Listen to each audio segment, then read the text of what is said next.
Hi there, Nissan owners. Today we're going to be taking a look at the best hitch options for your 2019 Nissan Pathfinder. On top we have our Draw-Tite hitch. Below that we have our Curt hitch. And here on the bottom we have our etrailer hitch. Now my personal favorite of these three is going to be the Draw-Tite hitch. This one isn't going to be the best looking of the hitches, but it has the most convenient features, as it's got some additional things the other ones don't. And this is also the only one that doesn't require you to perform any trimming on your fascia, while the other ones require you to trim them out to make them fit. That being said, we're going to cover the differences of all three now. Now, as far as the biggest differences, it's going to be how it looks. Our Draw-Tite here is going to hang down below the fascia, so you are going to see some of the cross tube here. If you take a look down at our Curt and our etrailer here, the cross tube is up above our receiver. So when these are installed, our cross tube is going to be completely hidden, so you'll only see the receiver out the bottom. And now some of the minor differences between them. On our Draw-Tite here, we do have a mounting bracket for our 4 or 7 pole wiring, which is really nice, especially if we plan on towing a trailer or maybe a pop-up camper or something with it.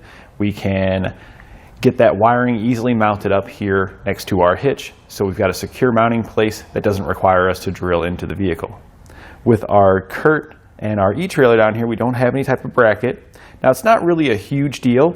We do have no drill brackets available here at etrailer.com that clamp onto your hitch and provide a surface similar to the Draw-Tite to attach your wiring to. But that's just one more component you have to remember to order, and it's just an additional cost, whereas our Draw-Tite has that included. Another difference you'll notice is that our hitch pin hole right here has another small hole just to the rear of it on our Draw-Tite hitch. And this allows us to use a J-pin. A J-pin will work just like your regular hitch pin and clip, but it has one side that wraps around and pokes into this small hole. And instead of securing with just a clip on the other side, it has a nut, so when it's tightened down, it draws it into the hitch. And that pin that wraps around will press against anything in the receiver, acting as an anti-rattle device. So it's really nice to have the option to use that, especially if it's something you've used in the past and you already have one. You can see here on our etrailer and our Curt that we don't have that extra hole. Now, it's not really a huge deal. We have anti-rattle devices available here at etrailer.com that don't require that extra hole, that are a clamping style that go on your devices.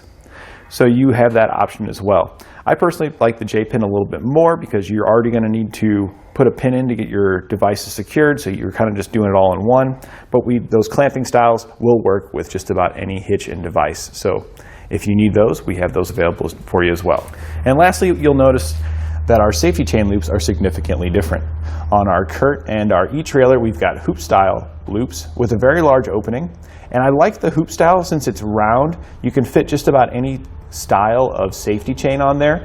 Little ones will clip over it easily, and with the big large opening, your bigger safety chain shouldn't have a problem going in there either. Now in our Draw-Tite here, we've got an even larger opening, so for our larger safety chains, it might be a little bit easier to get these in, but due to it being a flat plate that's kind of thick here, some of your smaller safety chains may have difficulties hooking onto here.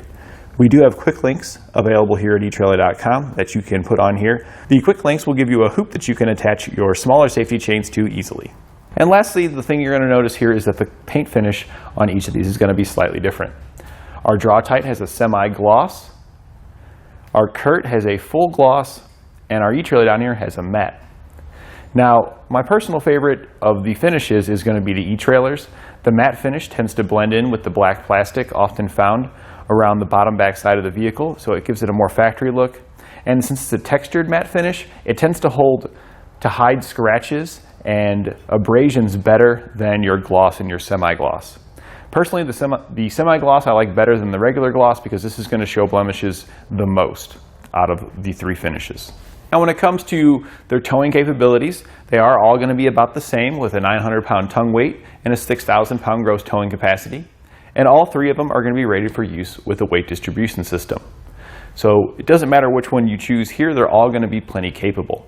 It really is going to come down to taste on which one you like best on how it looks on your vehicle, and then whether or not the extra options here on the Draw-Tite is something that you really like and would be using in the future. And that completes our look at the best hitch options for your Nissan Pathfinder.